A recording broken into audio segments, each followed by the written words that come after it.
Where are Elmer, Herman, Bert, Tom, and Charlie? The weak of will, the strong of arm, the clown, the boozer, the fighter. All are sleeping on the hill. One passed in a fever. One was burned in a mine. One was killed in a brawl. One died in jail. One fell from a bridge, toiling for children and wife. All are sleeping on the hill. Where are Ella, Kate, Mag, Lizzie, and Edith? The tender heart, the simple soul, the loud, the proud, the happy one. All are sleeping on the hill. One died in a shameful childbirth, one of a thwarted love, one by the hands of a brute in a brothel, one of a broken pride in the search of heart's desire, one after life in faraway London and Paris, was brought to her little space by Ella and Kate and Mag. All are sleeping on the hill. Where are Uncle Isaac and Aunt Emily and old Townie Kincaid and Savine Houghton?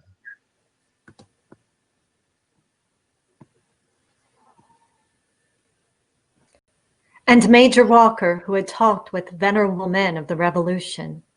All are sleeping on the hill.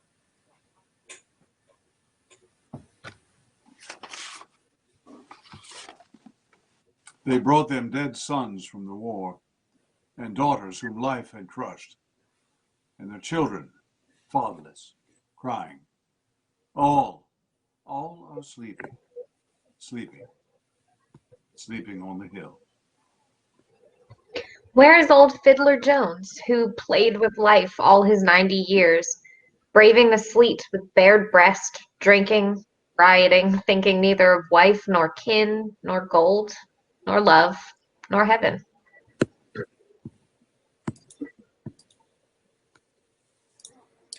Lo, he babbles of the fish fries of long ago, of the horse races of long ago at Clary's Grove, of what Abe Lincoln said one time in Springfield.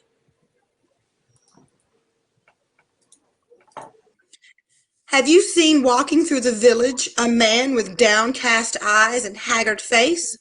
That is my husband, who, by secret cruelty, never to be told, robbed me of my youth and my beauty, till at last, wrinkled and with yellow teeth, and with broken pride and shameful humility, I sank into the grave. But what think you gnaws at my husband's heart? The face of what I was, the face of what he made me. These are driving him to the place where I lie, in death. Therefore, I am avenged. She took my strength by minutes. She took my life by hours. She drained me like a fevered moon that saps the spinning world. The days went by like shadows. The minutes wheeled like stars. She took the pity from my heart and made it into smiles. She was a chunk of sculptor's clay. My secret thoughts were fingers. They flew behind her pensive brow and lined it deep with pain. They set the lips and sagged the cheeks and drooped the eye with sorrow. My soul had entered in the clay, fighting like 7 devils. It was not mine. It was not hers. She held it, but its struggles molded a face she hated, and a face I feared to see.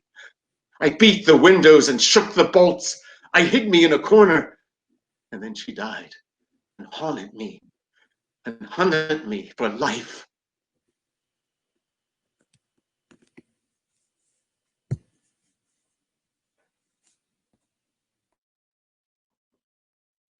In life, I was the town drunkard. When I died, the priest denied me burial in holy ground. the which redounded to my good fortune. For the Protestants bought this lot and buried my body here, close to the grave of the banker Nicholas and of his wife Priscilla. Take note, ye prudent and pious souls, of the cross currents in life which bring honor to the dead, who lived in shame.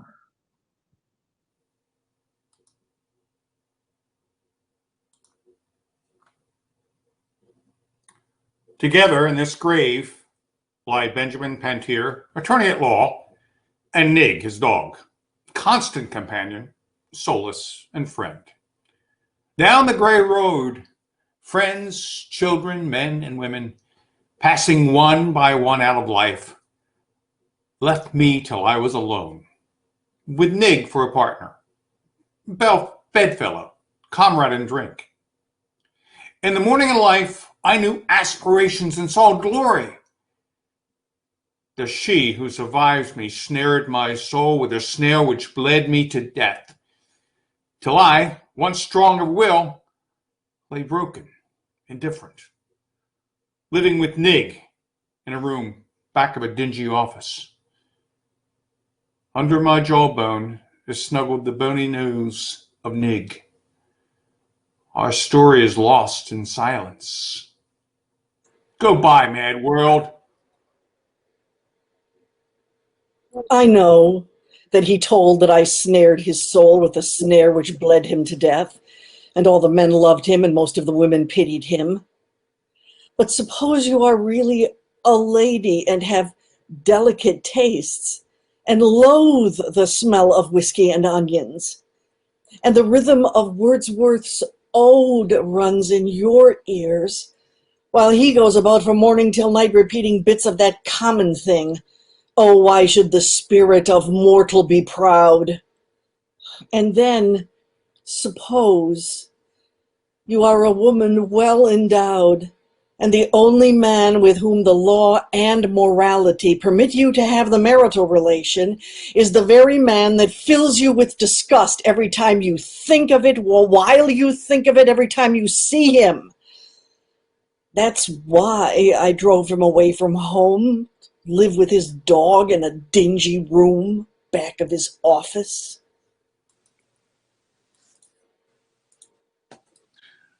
Well, Emily Sparks, your prayers were not wasted. Your love was not all in vain. I owe whatever I was in life to your hope that would not give me up, to your love that saw me still as good. Dear Emily Sparks, let me tell you the story. I passed the effect of my father and mother. The milliner's daughter made me trouble, and out I went in the world, where I passed through every peril known of wine and women and joy of life. One night, in a room in the Rue de Rivoli, I was drinking wine with a black-eyed coquette, and the tears swam in my eyes. She thought they were amorous tears and smiled, for thought of her conquest over me. But my soul was 3,000 miles away, in the days when you taught me in Spoon River. And just because you no more could love me, nor pray for me, nor write me letters, the eternal silence of you spoke instead, and the black-eyed coquette took the tears for hers, as well as the deceiving kisses I gave her. Somehow, from that hour, I had a vision. Dear Emily Sparks.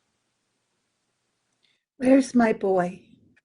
My boy, in what far part of the world? The boy I loved best of all in the school?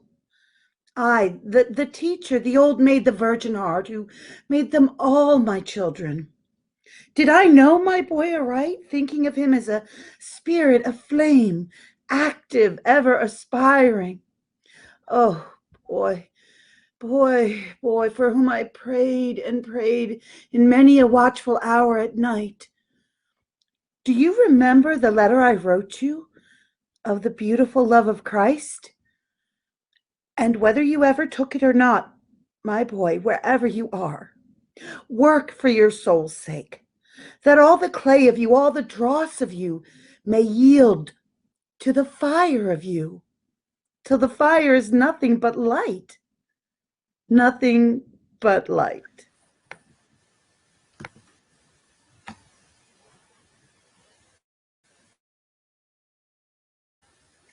Did you ever hear of Editor Whedon giving to the public treasury any of the money he received for supporting candidates for office? Or for writing up the canning factory to get people to invest? Or for suppressing the facts about the bank when it was rotten and ready to break? Did you ever hear of the circuit judge helping anyone except the Q Railroad or the bankers? Or did Reverend Pete or Reverend Sibley ever give any part of their salary, earned by keeping still or speaking out as the leaders wished them to do, to the building of the waterworks?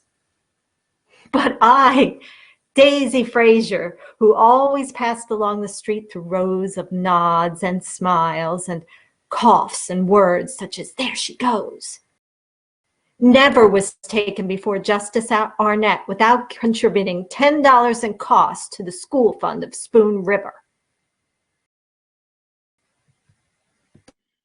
I am Minerva, the village poetess, hooted at, jeered at by all the yahoos of the street for my heavy body, cockeye and rolling walk, and all the more when Butch Weldy captured me after a brutal hunt. He left me to my fate with Dr. Meyers, and I sank into death, growing numb from the feet up, like one stepping deeper and deeper into a stream of ice. Will someone go to the village newspaper and gather into a book the verses I wrote? I thirsted so for love. I hungered so for life.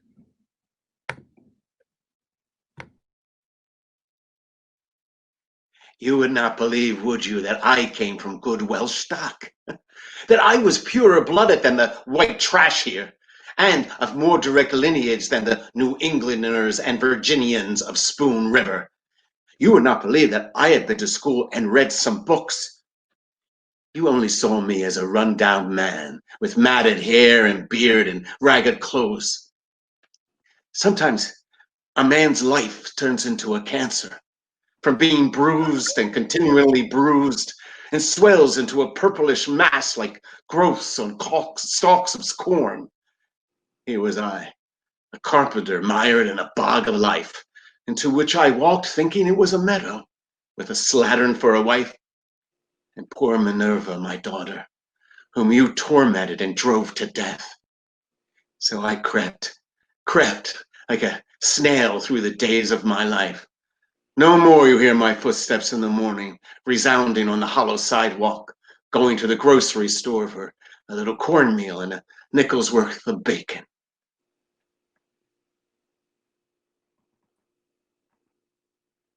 After I got religion and studied down, they gave me a job in the canning works, and every morning I had to fill the tank in the yard with gasoline that fed the blow fires in the sheds to heat the soldering irons. And I mounted a rickety ladder to do it, carrying buckets full of the stuff. One morning, as I stood there pouring, the air grew still and seemed to heave, and I shot up as the tank exploded, and down I came with both legs broken and my eyes burned crisp as a couple of eggs, for someone left a blow fire going, and something sucked the flame into the tank. The circuit judge said whoever did it was a fellow servant of mine, and so old Rhodes's son didn't have to pay me. And I sat on the witness stand as blind as Jack the Fiddler, saying over and over, I didn't know him at all.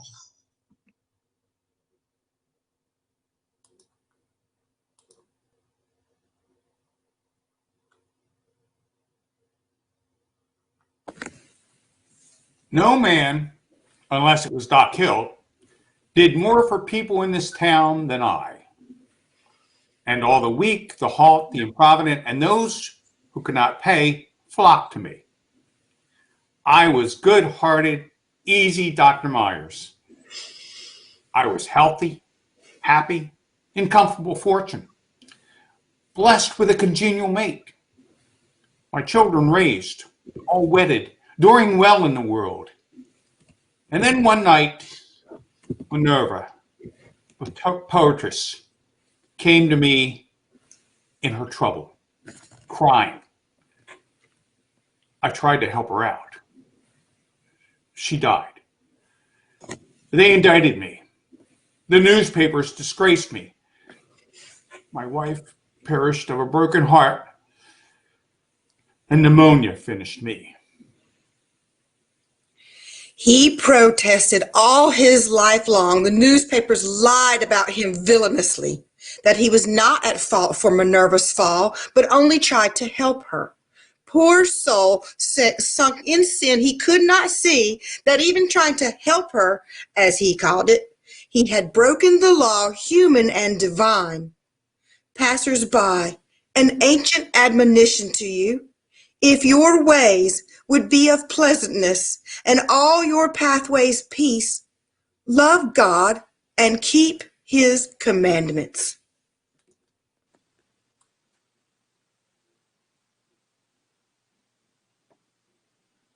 I was the first fruits of the Battle of Missionary Ridge. When I felt the bullet enter my heart, I wished I had stayed at home and gone to jail for stealing the hogs of Curl Trenary, instead of running away and joining the army. Rather 1,000 times the county jail than to lie under this marble figure with wings and this granite pedestal bearing the words Pro Patria. What do they mean, anyway? Nolt Hoheimer ran away to the war the day before Curl Trenary swore out a warrant through Justice Arnett for stealing hogs.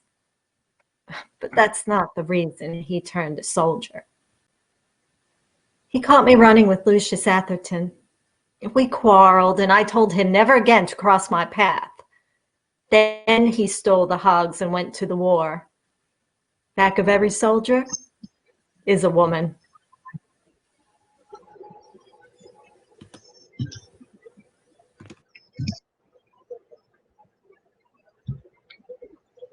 Maurice, weep not.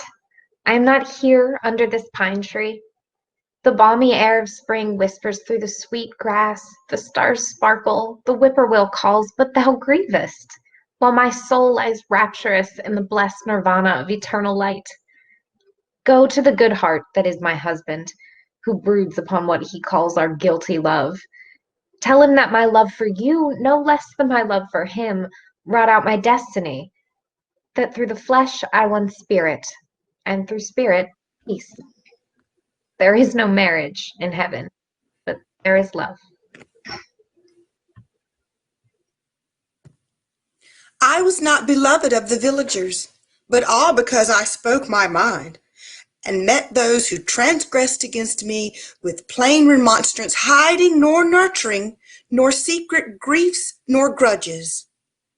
That act of the Spartan boy is greatly praised, who hid the wolf under his cloak, letting it devour him uncomplainingly.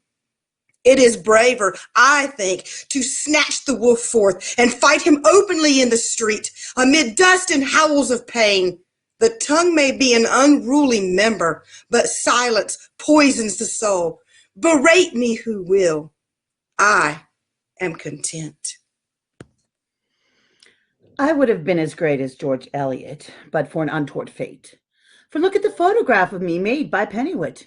Chin resting on hand and deep-set eyes, gray, too, and far searching. But there was the old problem.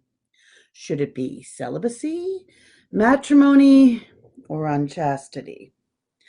Then John Slack, the rich druggist, wooed me, luring me with the promise of leisure for my novel. And I married him, giving birth to 8 children, and had no time to write. It was all over with me anyway, when I ran the needle in my hand while washing the baby's things and died from lockjaw, an ironical death. Hear me, ambitious souls. Sex is the curse of life.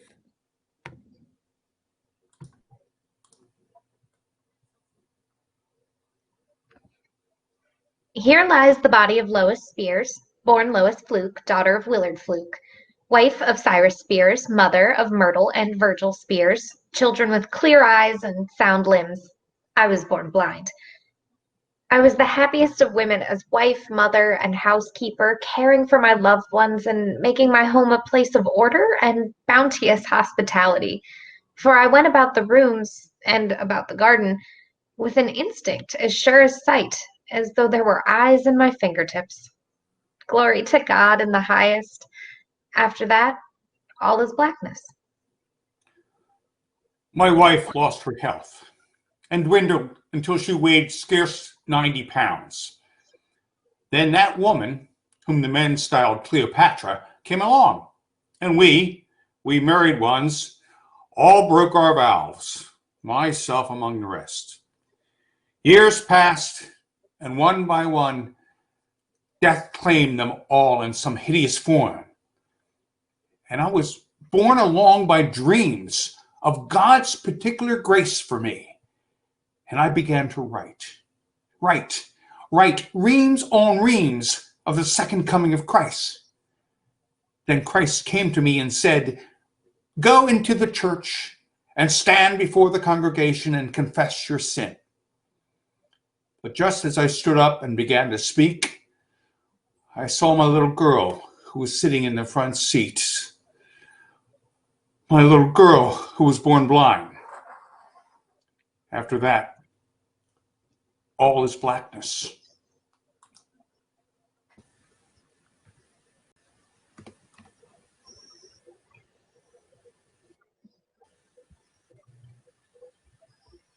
Over and over they used to ask me while buying the wine or the beer. In Peoria first, and later in Chicago, Denver, Frisco, New York, wherever I lived. How I happened to lead the life and what was the start of it. Well, I told them a silk dress and a promise of a marriage from a rich man. It was Lucius Atherton. But that was not really it at all. Suppose a boy steals an apple from the tray at the grocery store, and they all begin to call him a thief. The editor, minister, judge, and all the people, a thief, a thief, a thief, wherever he goes. And he can't get work, and he can't get bread without stealing it. Why, the boy will steal. It's the way the people regard the theft of the apple that makes the boy what he is.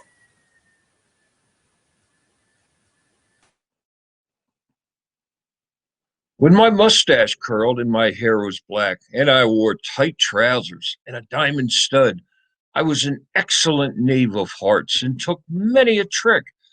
But when the gray hairs began to appear, lo, a new generation of girls laughed at me, not fearing me, and I had no more exciting adventures, wherein I was all but shot for a heartless devil, but only drabby affairs, warmed over affairs, of other days and other men.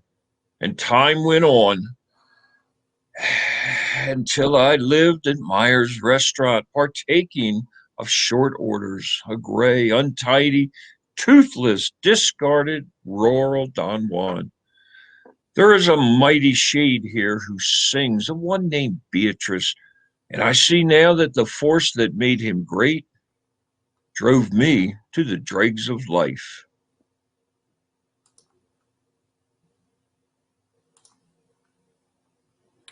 I belonged to the church and to the party of prohibition.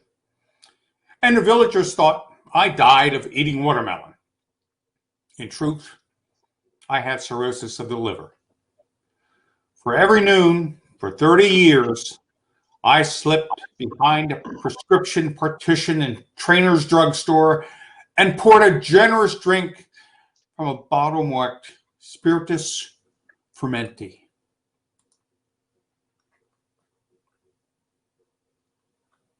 The earth keeps some vibration going there in your heart, and that is you. And if the people find you can fiddle, why, fiddle you must for all your life. What do you see, a harvest of clover, or a meadow to walk through to the river?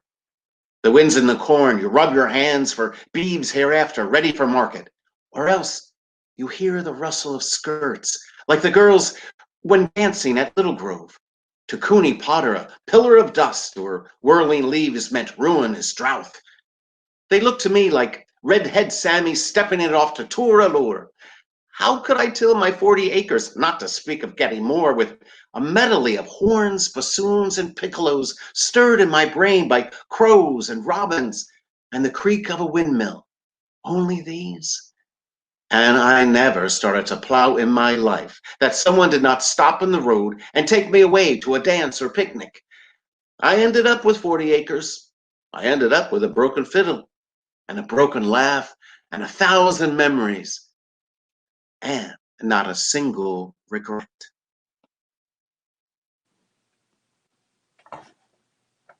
I have studied many times the marble which was chiseled for me, a boat with a furled sail at rest in a harbor. In truth, it pictures not my destination, but my life.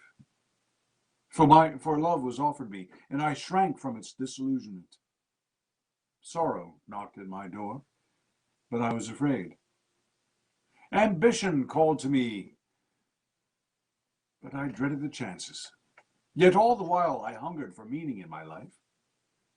And now I knew that we must lift the sail and catch the winds of destiny wherever the boat may be driven. To put meaning in one's life may end in madness, but life without meaning is the torture of restlessness and vague desire. It is a boat longing for the sea, and yet afraid.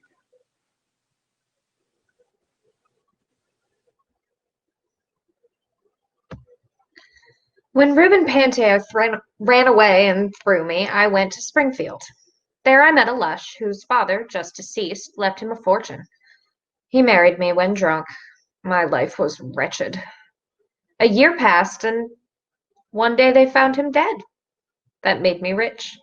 I moved on to Chicago. After a time, met Tyler Roundtree, villain. I moved on to New York. A gray-haired magnate went mad about me, so another fortune. He died one night, right in my arms, you know. I saw his purple face for years thereafter. There was almost a scandal. I moved on, this time to Paris. I was now a woman, insidious, subtle, first in the world, and rich. My sweet apartment near the Champs-Élysées became a center for all sorts of people. Musicians, poets, dandies, artists, nobles, where we spoke French and German, Italian, English. I wed Count Navigato, native of Genoa, and we went to Rome. He poisoned me, I think. Now, in the Campo Santo, overlooking the sea where young Columbus dreamed new worlds, see what they chiseled. Contessa Navigato, implora eterna quiete. I was the milliner. Talked about, lied about, mother of Dora, whose strange disappearance was charged to her rearing. My eye, quick to beauty, saw much beside ribbons and buckles and feathers and leghorns and felts to set off sweet faces and dark hair and gold. One thing I will tell you, and one I will ask. The stealers of husbands wear powder and trinkets and fashionable hats. Wives, wear them yourselves. Hats may make divorces. They also prevent them. Well, now, let me ask you, if all of the children born here in Spoon River had been reared by the county, somewhere on a farm, and boy, change mates if they wish, do you think that Spoon River had been any the worse?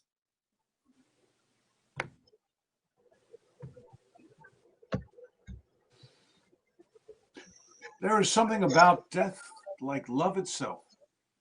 If with someone with whom you have known passion and the glow of youthful love, you also, after years of life, together feel the sinking of the fire.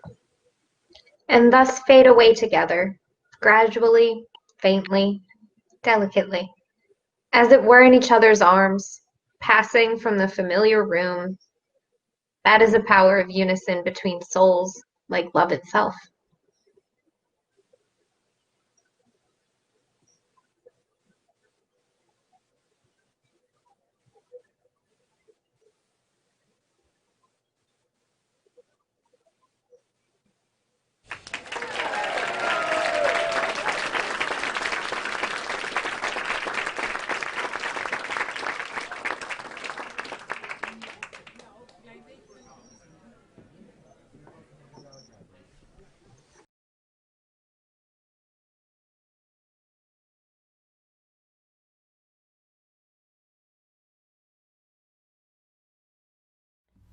Wow, isn't it great to see Chapel Street Players back in action? We're excited to be keeping the arts alive, albeit virtually, with our latest theatrical performance. I just love seeing good theater, even if for now it is in the safety and comfort of my living room. I'm Dr. Renee O'Leary, and I've been involved with the Chapel Street Players for over, well, let's just say a long time. There's always a first for everything, and 2020 is no exception.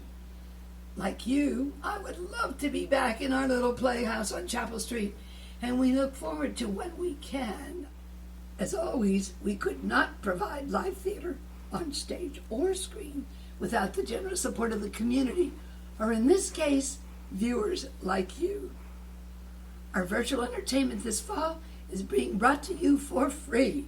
However, we greatly appreciate any contribution you are able to make to help keep Chapel Street and the arts alive during these turbulent times.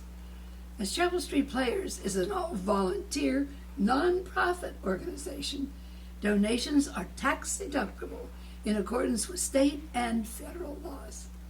Finally, on behalf of Chapel Street's board, volunteers, and patrons, I thank you and wish you all the very best.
If I could have lived another year, I could have finished my flying machine and become rich and famous. Hence, it is fitting the workman who tried to chisel a dove for me made it look more like a chicken. For what is it all but being hatched and running about the yard to the day of the block, save that a man has an angel's brain and sees the acts from the first.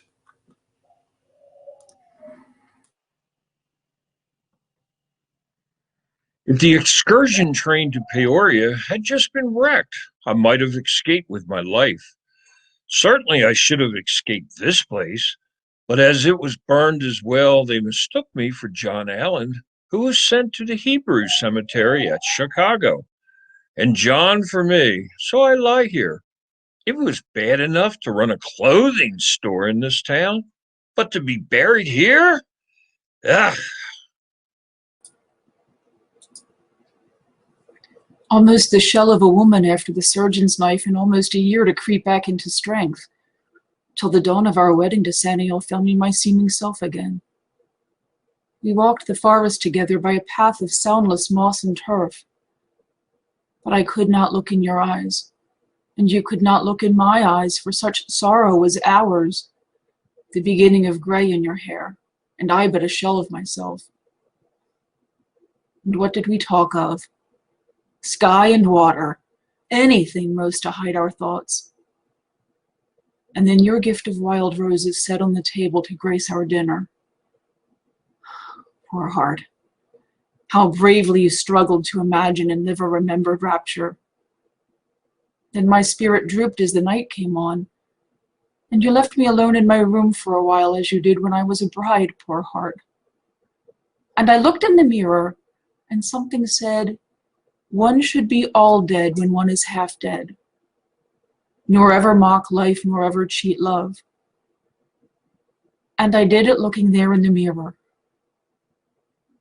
Dear, have you ever understood?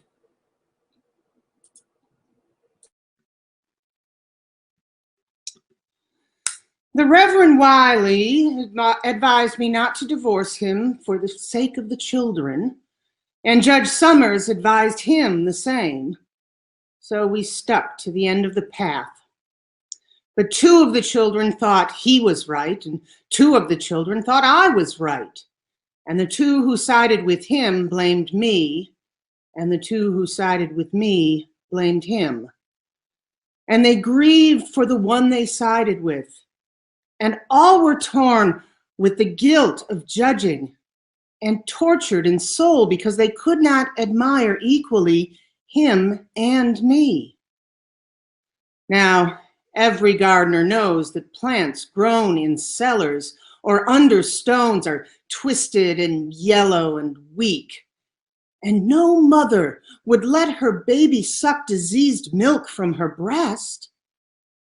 Yet preachers and judges advise the raising of souls where there is no sunlight, but only twilight, no warmth, but only dampness and cold. Preachers and judges.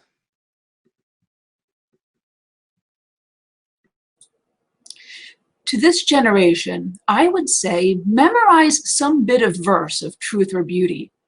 It may serve you a turn in your life. My husband had nothing to do with the fall of the bank. He was only cashier. The wreck was due to the president, Thomas Rhodes, and his vain, unscrupulous son. Yet my husband was sent to prison, and I was left with the children to feed and clothe and school them. And I did it.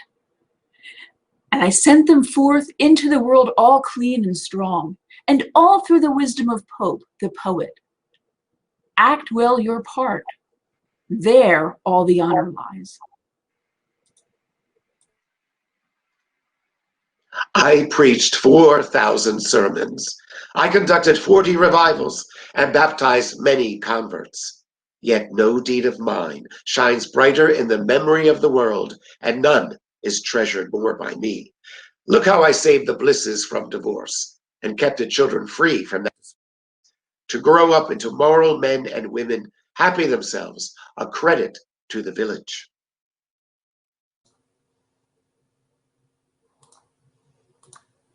Rich, honored by my fellow citizens, the father of many children, born of a noble mother, all raised there in the great mansion, the house at the edge of town.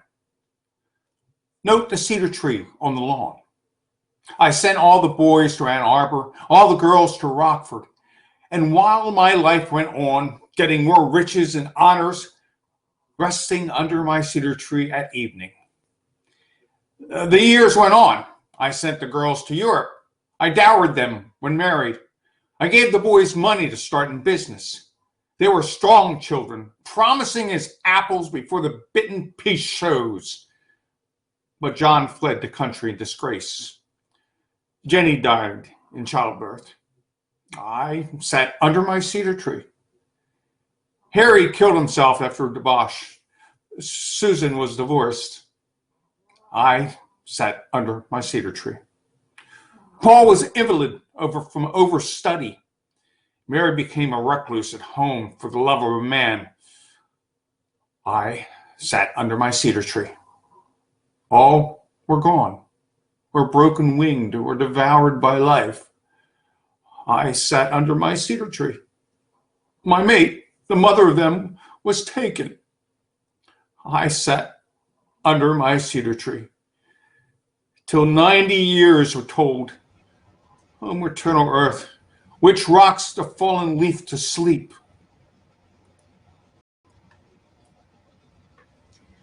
Passerby, to love is to find your own soul through the soul of the beloved one. When the beloved one withdraws itself from your soul, then you have lost your soul. It is written, I have a friend, but my sorrow has no friend. Hence my long years of solitude at the home of my father, trying to get myself back and to turn my sorrow into a supremer self. But there was my father with his sorrows, sitting under the cedar tree, a picture that sank into my heart at last, bringing infinite repose. O ye souls who have made life fragrant and white as tube roses from earth's dark soil, eternal peace. When I went to the city, Mary McNeely, I meant to return for you. Yes, I did. But Laura, my landlady's daughter, stole into my life somehow and won me away. Then after some years, whom should I meet but Georgine Miller from Niles, a sprout of the free love Fourierist gardens that flourished before the war all over Ohio. Her dilettante lover had tired of her, and she turned to me for strength and solace. She was some kind of crying thing one takes in one's arms, and all at once it slimes your face with its running nose and voids its essence all over you, and then bites your hand and springs away. And there you stand, bleeding and smelling to heaven. Why, Mary McNeely, I was not worthy to kiss the hem of your robe.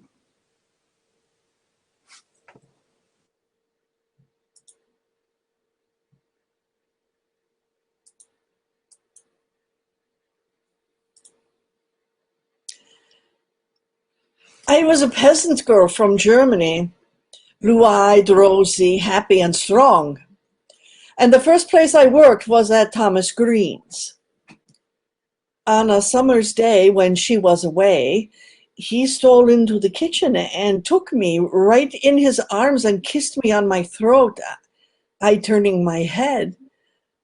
Then neither of us seemed to know what happened, and I cried for what would become of me. And I cried and cried as my secret began to show. One day Mrs. Green said she understood and would make no trouble for me, and being childless would adopt it. He had given her a farm to keep still. So she hid in the house and sent out rumors as if it were going to happen to her. and all went well, and the child was born. They were so kind to me. Later, I married Gus Wertman, and years passed. But at political rallies, when sitters-by thought I was crying at the eloquence of Hamilton Green, that was not it. No, I wanted to say, that was my son. That's my son.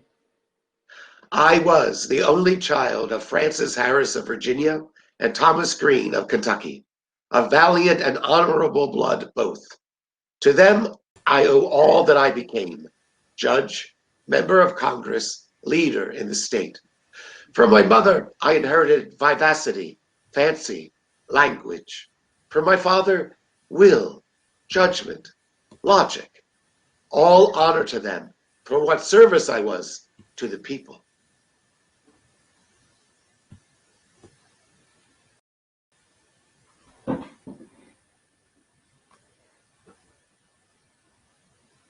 The secret of the stars, gravitation.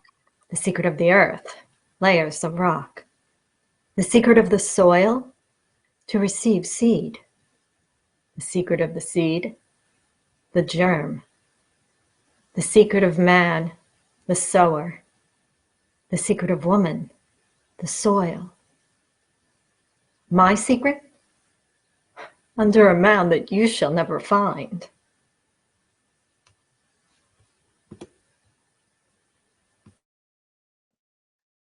Rhodes's slave, selling shoes and gingham, flour and bacon, overalls, clothing, all day long for 14 hours a day for 313 days for more than 20 years, saying yes'm and yes sir and thank you 1,000 times a day, and all for $50 a month.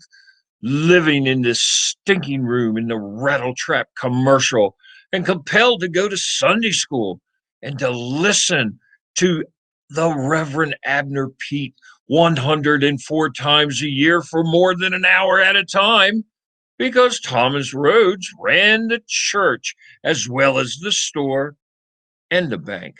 So while I was tying my necktie that morning, I suddenly saw myself in the glass. My hair all gray, my face like a sodden pie. So I cursed and cursed. You damned old thing, you cowardly dog, you rotten pauper, you Rhodes's slave. Till Roger Baum thought I was having a fight with someone and looked through the transom just in time to see me fall on the floor in a heap from a broken vein in my head. The sudden death of Eugene Carman put me in line to be promoted to $50 a month, and I told my wife and children that night. But it didn't come. And so I thought old Rhodes suspected me of stealing the blankets I took and sold on the side for money to pay my doctor's bills for my little girl. Then, like a bolt, old Rhodes accused me and promised me mercy for my family's sake if I confessed. And so I confessed and begged him to keep it out of the papers, and I asked the editors too. That night at home, the constable took me, and every paper except the Clarion wrote me up as a thief because old Rhodes was an advertiser and wanted to make an example of me. Oh, well, you know how the children cried and how my wife pitied and hated me, and how I came to lie here.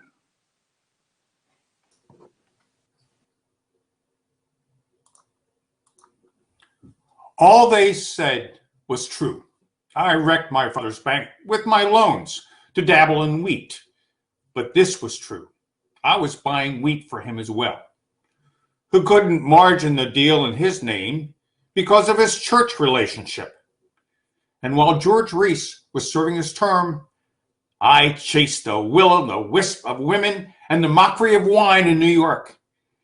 It's deathly to sicken of wine and women when nothing else is left in life. But suppose your head is gray and bowed on a table covered with acid scrubs of cigarettes and empty glasses, and a knock is heard, and you know it's the knock, so long drowned out by popping corks and peacock streams of demi-rats, and you look up, and there's your thief, who waited until your head was gray, and your heart skipped beats to say to you, the game is ended. I've called for you. Go out on Broadway and be run over. They'll ship you back to Spoon River.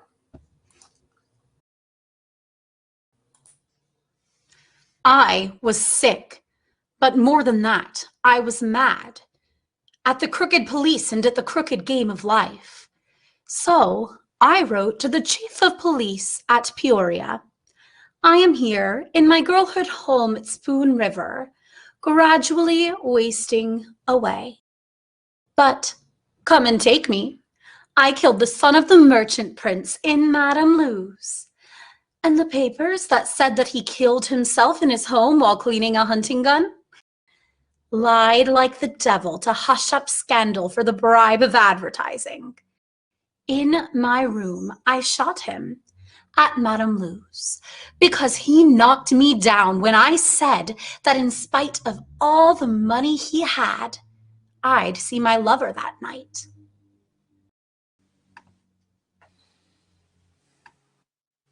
She loved me.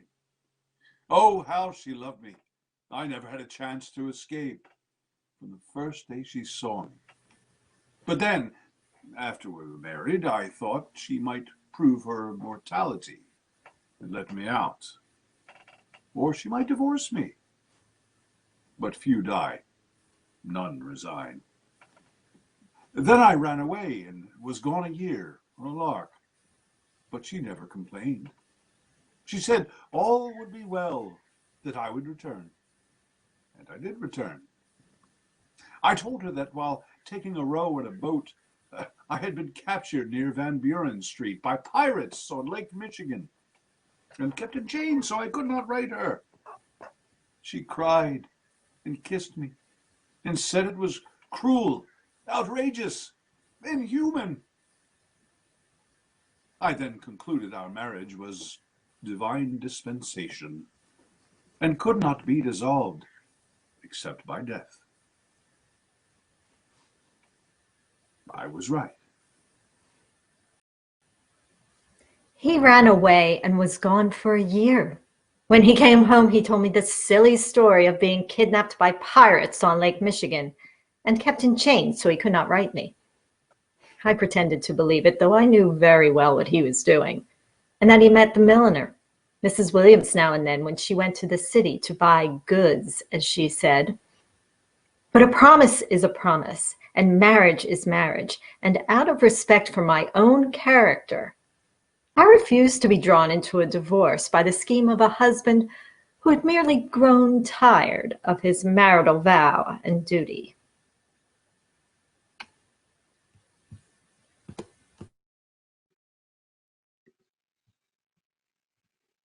Mr. Kessler, you know, was in the army, and he drew $6 a month as a pension and stood on the corner talking politics or sat at home reading Grant's memoirs.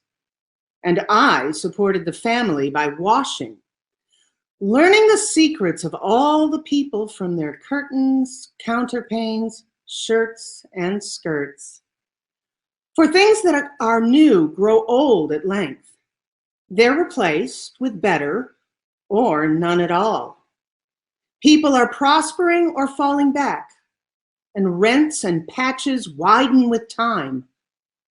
No thread or needle can pace decay, and there are stains that baffle soap. And there are colors that run in spite of you, blamed though you are for spoiling a dress. Handkerchiefs, napery, have their secrets. The laundress, life, knows all about it. And I, who went to all the funerals held in Spoon River, swear I never saw a dead face Without thinking, it looked like something washed and ironed.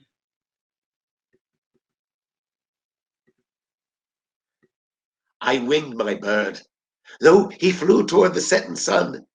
But just as the shot rang out, he soared up and up through the splinters of golden light, till he turned right over, feathers ruffled, with some of the down of him floating near, and fell like a plummet into the grass. I tramped about, parting the tangles, till I saw a splash of blood on a stump, and the quail lying close to the rotten roots. I reached my hand, but saw no briar, but something pricked and stung and numbed him. And then in a second, I spied the rattler, the shutters wide in his yellow eyes, the head of him arched, sunk back in the rings of him, a circle of filth, the color of ashes or oak leaves bleached under layers of leaves. I stood like a stone as he shrank and uncoiled, and started to crawl beneath the stump, when I fell limp in the grass.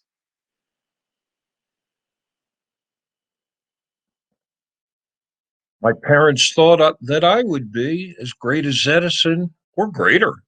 For as a boy, I made balloons and wondrous kites and toys with clocks and little engines with tracks to run on and telephones of cans and thread.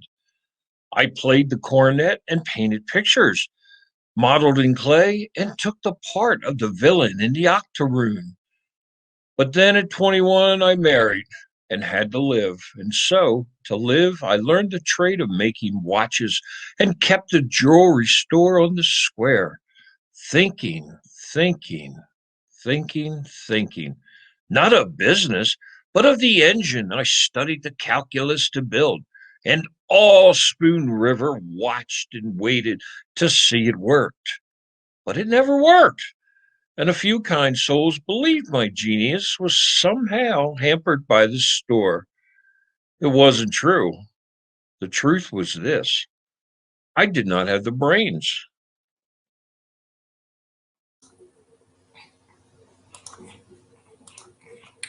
I was a lawyer like Harmon Whitney or Kinsley Keene or Garrison Standard, for I tried the rights of property, although by a lamplight for 30 years in that poker room in the Opera House. And I say to you that life's a gambler head and shoulders above us all. No mayor alive can close the house. And if you lose, you can squeal as you will, you'll not get back your money. He makes the percentage hard to conquer. He stacks the cards to catch your weakness and not to meet your strengths. And he gives you 70 years to play. For if you cannot win in 70, you cannot win at all. So if you lose, get out of the room. Get out of the room when your time is up.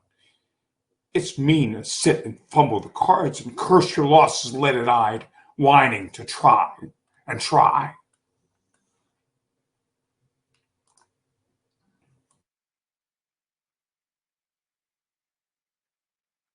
I wanted to go away to college, but rich Aunt Percy's wouldn't help me.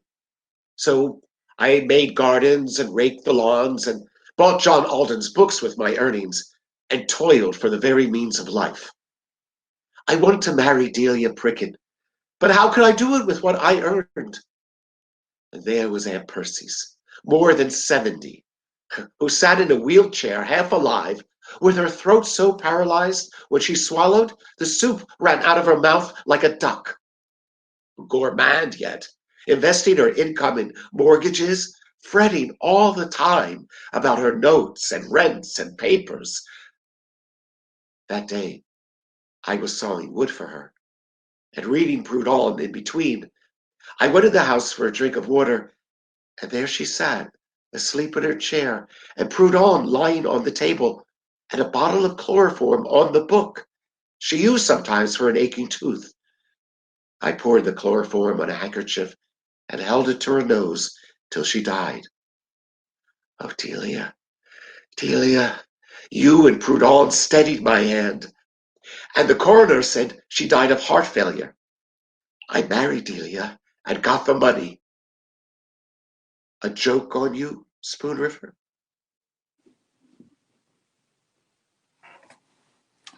I bought every kind of machine that's known. Grinders, shellers, planters, mowers, mills and rakes and plows and threshers. And all of them stood in the rain and sun, getting rusted, warped, and battered, for I had no sheds to store them in, and no use for most of them. And toward the last, when I thought it was over, there by my window, growing clearer about myself as my pulse slowed down, and looked at one of the mills I bought, which I didn't have the slightest need of, as things turned out, and I never ran. A fine machine, once brightly varnished and eager to do its work. Now, with its paint washed off, I saw myself as a good machine that life had never used.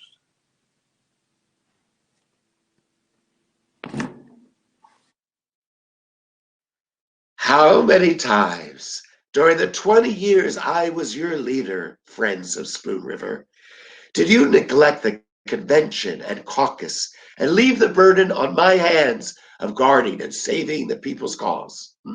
Sometimes because you were ill, or your grandmother was ill, or you drank too much and fell asleep, or else you said, he is our leader. All will be well. He fights for us. We have nothing to do but follow.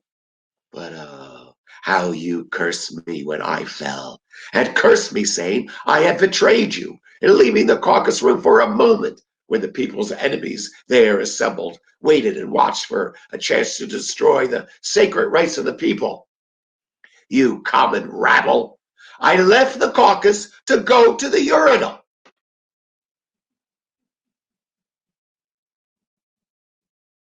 When I first came to Spoon River, I did not know whether what they told me was true or false. They would bring me the epitaph and stand around the shop while I worked and say, he was so kind.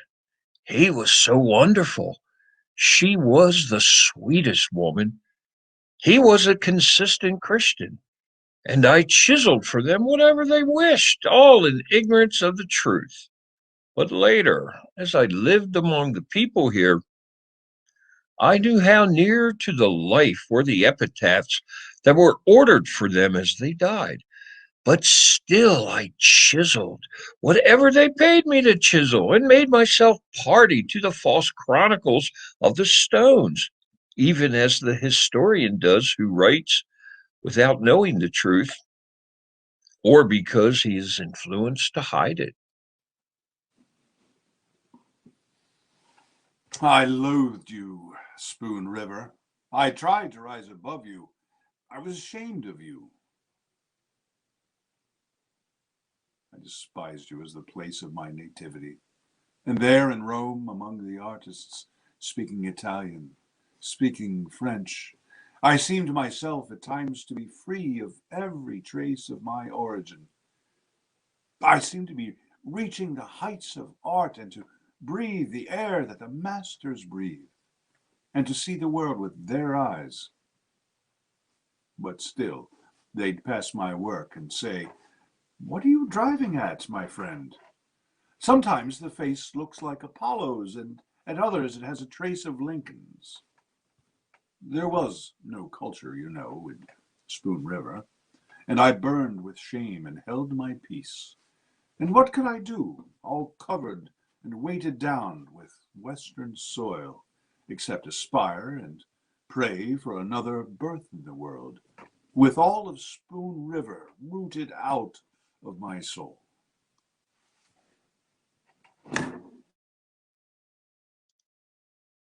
I was just turned 21, and Henry Phipps, the Sunday school superintendent, made a speech in Bindle's Opera House.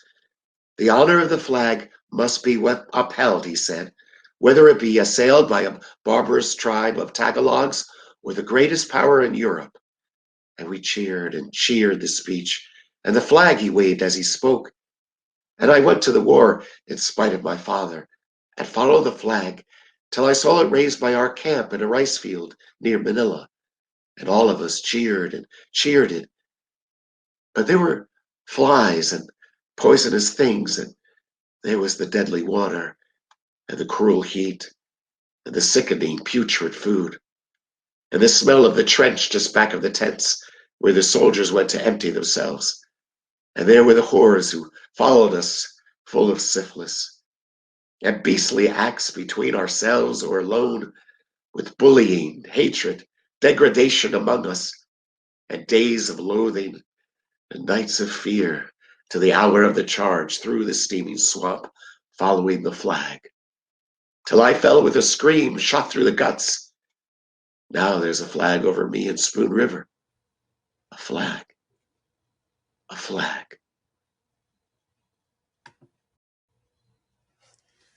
Out of me, unworthy and unknown, the vibrations of deathless music.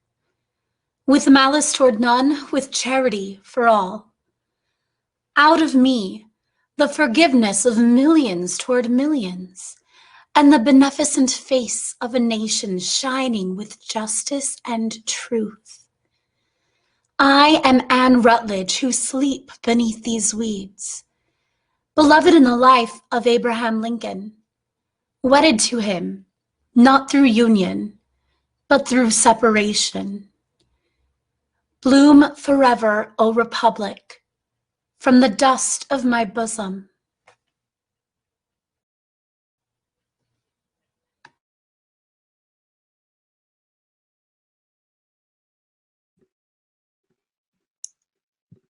I wrote him a letter asking for old time's sake to discharge my sick boy from the army. But maybe he couldn't read it. And then I went to town and had James Gerber, who wrote beautifully, write him a letter. Oh, but maybe that was lost in the mails. So I traveled all the way to Washington. I was more than an hour finding the White House. And when I found it, they turned me away, hiding their smiles. And then I thought, oh, well, he ain't the same as when I boarded him, and he and my husband worked together, and all of us called him Abe there in Menard. As a last attempt, I turned to the guard and I said, please say it's old Aunt Hannah Armstrong from Illinois. Come to see him about her sick boy in the army. Well, just in a moment, they let me in. And when he saw me, he broke in a laugh and dropped his business as president and wrote in his own hand Doug's discharge, talking the while of the early days and telling stories.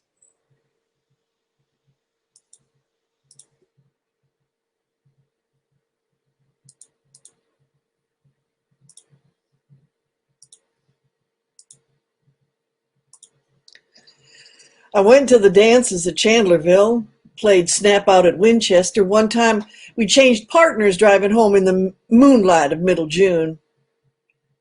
And then I found Davis. We were married and lived together for 70 years, enjoying, working, raising the 12 children, 8 of whom we lost ere I'd reached the age of 60.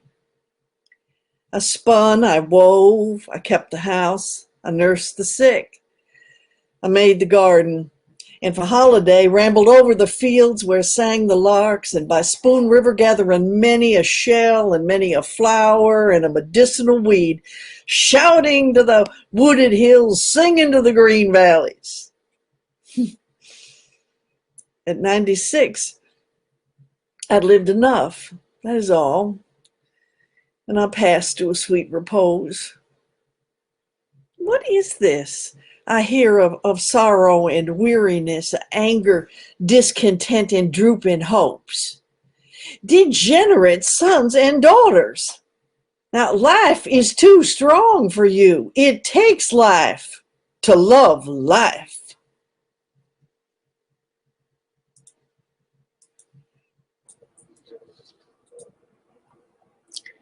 At first, you will not know what they mean, and you may never know, and we may never tell you.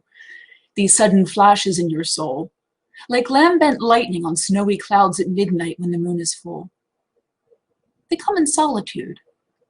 Or perhaps you sit with your friend, and all at once a silence falls on speech, and his eyes without a flicker glow at you. You two have seen the secret together. You see it in him, and he in you. And there you sit thrilling, lest the mystery stand before you and strike you dead with a splendor like the sun's. Be brave, all souls who have such visions. As your body's alive and mine is dead, you're catching a little whiff of the ether reserved for God himself.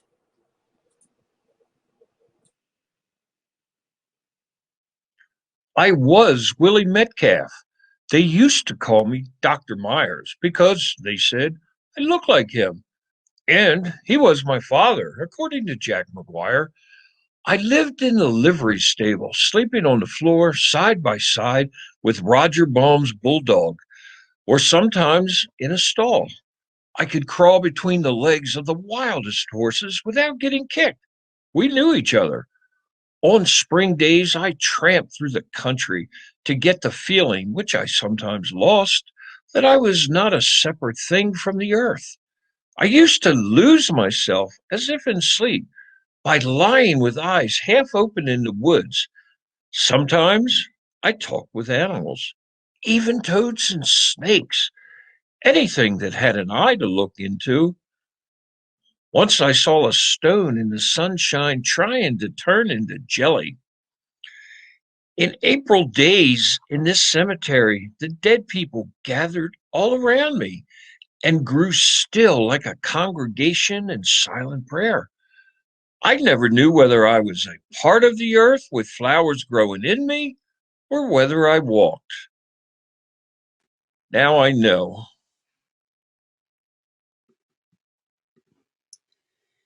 You young debaters over the doctrine of the soul's immortality, I who lie here was the village atheist, talkative, contentious, versed in the arguments of the infidels, but through a long sickness, coughing myself to death, I read the Upanishads and the poetry of Jesus. And they lighted a torch of hope and intuition and desire, which the shadow leading me swiftly through the caverns of darkness could not extinguish. Listen to me, ye who live in the senses, and think through the senses only. Immortality is not a gift. Immortality is an achievement. And only those who strive mightily shall possess it.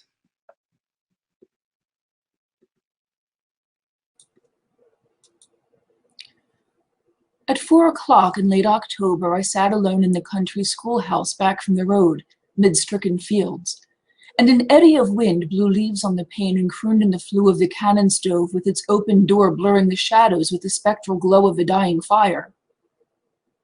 In an idle mood, I was running the planchette. All at once my wrist grew limp, and my hand moved rapidly over the board till the name of Charles Guiteau was spelled, who threatened to materialize before me. I rose and fled from the room bareheaded into the dusk, afraid of my gift.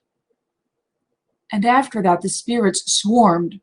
Chaucer, Caesar, Poe and Marlowe, Cleopatra and Mrs Seurat, wherever I went with messages. Mere trifling twaddle, Spoon River agreed. You talk nonsense to children, don't you? And suppose I see what you never saw, and never heard of, and have no word for. I must talk nonsense when you ask me what it is I see.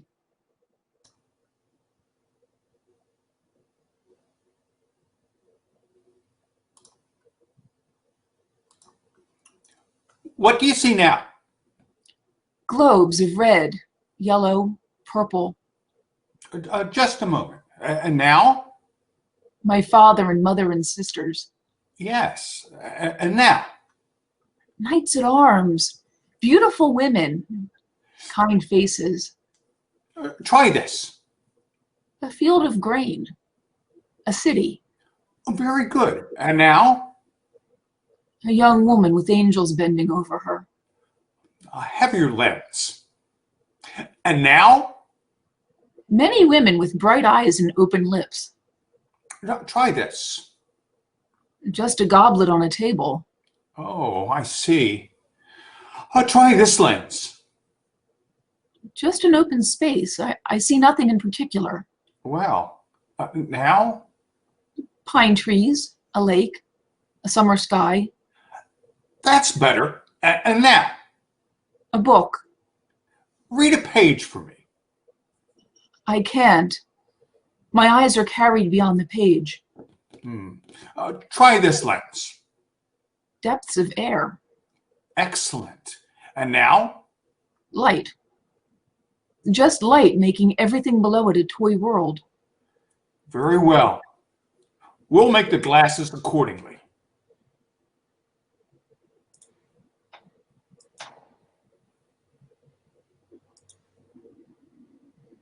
Good friends, let's to the fields. I have a fever.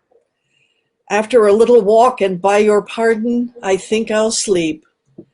There is no sweeter thing, nor fate more blessed than to sleep. Here, world, I pass you like an orange to a child. I can no more with you. Do what you will.